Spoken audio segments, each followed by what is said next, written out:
She said, I wish people knew what it is like to be in a relationship with a narcissist. They are first class manipulators, they are adept at playing the power game.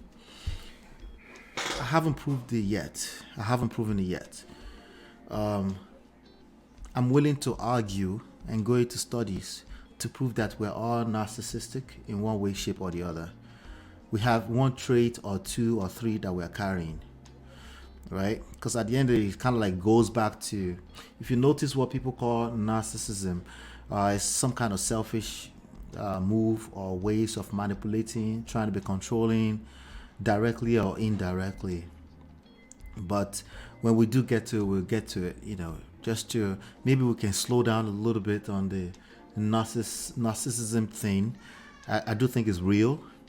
Um, I do think the way we say it is almost like we diagnose people with MPD, the psychological disorder. And I'm not sure if that helps anyone, especially if most people are walking around with one trait or the other, right? It's like if you look close enough, you'll find a little bit of narcissistic traits in even your children sometimes, you know. They are first class manipulators, they are adept at playing the power game. And I also think it's a sickness. I think it comes more so from a weak place, not necessarily a power place, right? Meaning it's not exactly intentional, yet destructive, still destructive, but not necessarily intentional. And people can cope. If people can come to a place of awareness that I have a tendency, I think they can cope, you know. So that's something I would probably pay more attention to than, so I think most adults have been in one relationship or the other where you're feeling like the other person is not listening to you, they're being abusive in their ways or manipulative, or they don't listen, they never apologize and stuff like. There's somebody, I guarantee you right now, because they feel like somebody never apologizes, they feel like that person is manipulative and being a narcissist, She says, true, we're all on a spectrum, some are higher, lower than others. So yeah, so I think a lot of people, they pick up that spectrum, which is, it feels abusive on your end, right? So they engage that and they shut down, and it's kind of hard to come back from that, especially if you're consuming a lot of content around that. This is the second comment that you made also that I wanted to speak on. Best thing Stella can do is not talk about Daniel and Doris. Exactly. Because those things with respect, I said things, those people with respect to her career and the way she needs to move forward represent negative. The only thing she should say is like, that's my ex-husband. That was a journey. I'm appreciative of that journey. We're in a new place. I'm divorced. I'm looking forward to the future. That thing I just said right there is so difficult for people to say. It's such a difficult thing to say. And I understand, because especially if you remember very negative moments or feelings or emotions that happened while you're in it, it's difficult to now, it will look like you're exonerating them. It will look like you're giving them a free pass. It will look like you're not calling a spade a spade. But honestly, that's the best way to move forward, ultimately. So I agree with you. Focus solely on her project. Yes, there cannot be a vacuum. She needs to engage purpose-driven project that she will be able to discuss in place of that. Because if she doesn't, she will find herself back talking about these things in what she will just need to do. Like, for example, all this dragging the past 24, 48 hours, she might have urges to do shalaye, and it's just gonna get bad. It's gonna get worse.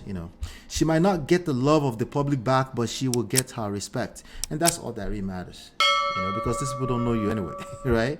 That's all that matters. Just And then Mo Fresh says, if memory serves me correctly, Daniel claimed Doris was somewhat maltreating the boy and some sort of mental issues. Obviously, I don't know if it's true or not.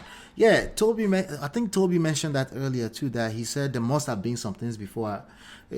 We don't know, right? But I have some videos that I will take some time to watch. If there's still more to it, I'll bring it back to the surface and then we'll talk about it, right? But the truth is that this man was done with those situations, both Doris and Stella, and he moved on, and we don't know the story from his standpoint. And we don't necessarily need to know the story, okay? We don't need to. We only need to know what they're saying, which is what Stella has said, which is, I'm not guilty. I didn't do anything. Yeah, right. You knew exactly what was going on, and whatever it was, you kept quiet about it. And while I understand why you kept quiet about it, it's better to keep quiet forever on this type of issues and focus back. And marriages end for good people. Keep that at the back of your mind. That this is karma? No, that's cap. Big time. I don't agree this is karma. I know this is unpopular opinion. I get it. But my conclusion is that this is not karma. Okay? Bad marriages will end regardless of if you're good people or not. Most marriages that are bad that are ending, they are ending because they are bad in the first place. But most marriages that end up in divorce, all those people in the divorce court will claim to be good people, right? And some of them, we have close enough friends that will vouch for them and say, yeah, it's a good guy, it's a good girl, it just didn't work out, right? And some of them are toxic as shit. Okay, it is what it is, right? But I think there are more good people in the divorce court than we would like to admit. We would like to feel like it's all karma.